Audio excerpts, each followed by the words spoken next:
കണ്ണൂർ ചെറുപുഴയിൽ രക്ഷാപ്രവർത്തനത്തിനിടെ ഒഴുക്കിൽപ്പെട്ട് മരിച്ച രാജേഷിന്റെ മൃതദേഹത്തോട് അനാദരവ് കാട്ടിയതിൽ വീഴ്ച സമ്മതിച്ച് കണ്ണൂർ ജില്ലാ ഭരണകൂടം. ഫ്രീസർ സൗകര്യമുള്ള ആംബുലൻസ് ഉൾപ്പെടെ ലഭ്യമാക്കാൻ നിർദ്ദേശം നൽകിയിട്ടും വീഴ്ച വരുത്തിയത് ആരാണെന്ന് കണ്ടെത്തി ശക്തമായ നടപടി സ്വീകരിക്കുമെന്ന് കളക്ടർ പി വിഷ്ണുരാജ് പറഞ്ഞു. Pariyaram medical college superintendent, principal, Payyanur tahsildar എന്നിവരെ കളക്ടറേറ്റിലേക്ക് വിളിച്ചു വരുത്തി. രാജേഷിന്റെ മൃതദേഹത്തോട് കാണിച്ചത് അനാദരവെന്നും ആരോഗ്യവകുപ്പിന് വീഴ്ചയുണ്ടെങ്കിൽ നടപടിയെടുക്കുമെന്നും മന്ത്രി കെ മുരളീധരൻ പ്രതികരിച്ചു. കണ്ണൂർ ചെറുപുഴയിലെ മലവെള്ളപ്പാച്ചിലിൽപ്പെട്ട ബെന്നിയെ രക്ഷപ്പെടുത്തുന്നതിനിടെ ജീവൻ നഷ്ടമായ ആർ രാജേഷിന്റെ മൃതദേഹം സ്വന്തം നാടായ തിരുവനന്തപുരത്തേക്ക് കൊണ്ടുപോകുന്നതിൽ സംഭവിച്ചത് ഗുരുതര വീഴ്ചയെന്ന് വ്യക്തമാവുകയാണ്.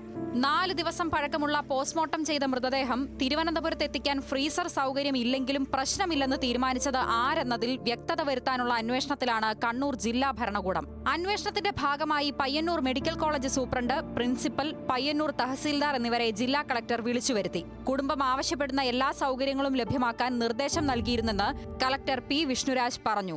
നമ്മളത് കൃത്യമായിട്ടുള്ള ഡയറക്ഷൻ ദുരന്തനിവാരണ അതോറിറ്റിയുടെ ഡയറക്ഷൻ കൊടുത്തിരുന്നു. എത്രയും പെട്ടെന്ന് പോസ്റ്റ്മോർട്ടം ഉൾപ്പെടെയുള്ള നടപടികൾ സ്വീകരിച്ച് മൃതദേഹം ബന്ധുക്കൾക്ക് കൈമാറുന്നതിനുള്ള നിർദ്ദേശം കൊടുത്തിരുന്നു. അവിടെ സംഭവിച്ച കാര്യത്തിനെ കുറിച്ച് കൃത്യമായിട്ടുള്ള റിപ്പോർട്ട് എനിക്ക് വരുന്നേ ഉള്ളൂ. നിയമം അനുശാസിക്കുന്ന രീതിയിൽ എന്തെങ്കിലും കാര്യങ്ങൾ അവരുടെ ഭാഗത്തുനിന്ന് വീഴ്ച പറ്റിയിട്ടുണ്ടെങ്കിൽ തീർച്ചയായിട്ടുള്ള നടപടികൾ ഉണ്ടായിരുന്നു. അല്ലാത്ത പക്ഷം അവർ കൃത്യമായിട്ടുള്ള ഇൻസ്ട്രക്ഷൻ. എന്നാൽ വീഴ്ച സംഭവിച്ചില്ലെന്നും സ്വകാര്യ ആംബുലൻസുകാർ വലിയ തുക ആവശ്യപ്പെട്ടതിനാലാണ് അവരെ വിളിക്കാതിരുന്നത് എന്നുമാണ് പയ്യന്നൂർ തഹസിൽദാറിന്റെ പ്രതികരണം. അന്യായമായ തുക എന്നുള്ളതുകൊണ്ടാണ് ആരോഗ്യവകുപ്പിനെ ഏൽപ്പിച്ചത്. തീർച്ചയായും വീഴ്ച വന്നിട്ടില്ല എന്നാണ് എന്റെ അഭിപ്രായം. അവരുടെ ഏത് ബുദ്ധിമുട്ടുകളും ഏത് സമയത്തും പരിഹരിക്കാൻ ഞങ്ങൾ തയ്യാറായിരുന്നു. ജില്ലാ ഭരണകൂടത്തെ വിമർശിച്ച് പയ്യന്നൂർ MLA വി കുഞ്ഞികൃഷ്ണനും Kannur DCC general secretary Suresh കുമാറും രംഗത്തെത്തിയിരുന്നു. ആവശ്യപ്പെട്ടിട്ടും സാധാരണ ആംബുലൻസ് വിട്ടു നൽകിയത് എങ്ങനെയെന്ന് അറിയില്ലെന്ന് വി കുഞ്ഞികൃഷ്ണൻ പറഞ്ഞു. ഈ ഫ്രീസറുള്ള ആംബുലൻസിന്റെ വിവരം പറഞ്ഞപ്പോഴും ഞാൻ ജില്ലാ കളക്ടറെ വിളിച്ച് ഇങ്ങനെ ഒരു ആവശ്യമുണ്ട്, അതുകൊണ്ട് തിരുവനന്തപുരത്തേക്ക് എത്തേണ്ടതാണ്, ഫ്രീസർ ഉള്ള ഒരു ആംബുലൻസ് തന്നെ ഏർപ്പാടാക്കി കൊടുക്കുന്നതാണ് ഉചിതം എന്ന് പറയുകയും ആ ഉത്തരവാദിത്വവും ജില്ലാ കളക്ടർ ഏറ്റെടുത്തതാണ്. ഫ്രീസർ ഇല്ലെങ്കിലും പ്രശ്നമില്ലെന്ന് മെഡിക്കൽ കോളേജ് അധികൃതർ നിലപാടെടുത്തെന്നും വിമർശനമുണ്ട്. പെരിയാരം മെഡിക്കൽ കോളേജിലെ ആശുപത്രിയുടെ ആംബുലൻസ് അതും കളക്ടറുടെ പ്രത്യേക ഓർഡർ പ്രകാരമാണ് പെരിയാരം മെഡിക്കൽ കോളേജിന്റെ ആംബുലൻസിൽ മൃതദേഹം കൊണ്ടുപോണ്ടി വന്നത്. പക്ഷെ ഇവിടെ വലിയ അനാസ്ഥ ഉണ്ടായിരിക്കുന്നത് പെരിയാരം മെഡിക്കൽ കോളേജിലെ അതിന്റെ ഉദ്യോഗസ്ഥരാണ്. അവർ പറഞ്ഞു ഫ്രീസറിന്റെ ആവശ്യമില്ല, ഇത് എംബാം ചെയ്യാൻ മൃതദേഹമാണ്, ഇതിനെല്ലാം ഇത് അത്രയും ഭദ്രമായിട്ടാണ് ഞങ്ങൾ നിങ്ങളെ ഏൽപ്പിക്കുന്നത് എന്ന് പറഞ്ഞതിന്റെ അടിസ്ഥാനത്തിലാണ് അവിടെ ഫ്രീസർ ഒഴിവാക്കേണ്ടി വന്നത്. വിമർശനം ശക്തമാകുന്നതിനിടെ രാജേഷിന്റെ മൃതദേഹത്തോട് അനാദരവാണ് കാണിച്ചതെന്ന് സർക്കാരും തുറന്നു സമ്മതിക്കുന്നു.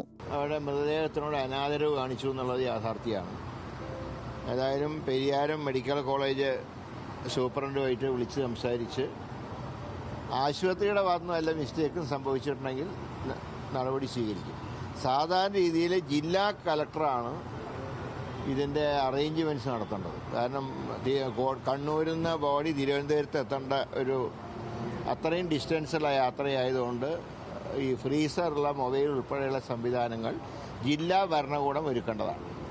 അങ്ങനെ ജില്ലാ ഭരണകൂടമാണ് ആശുപത്രികൾക്ക് നിർദ്ദേശം കൊടുക്കേണ്ടത്.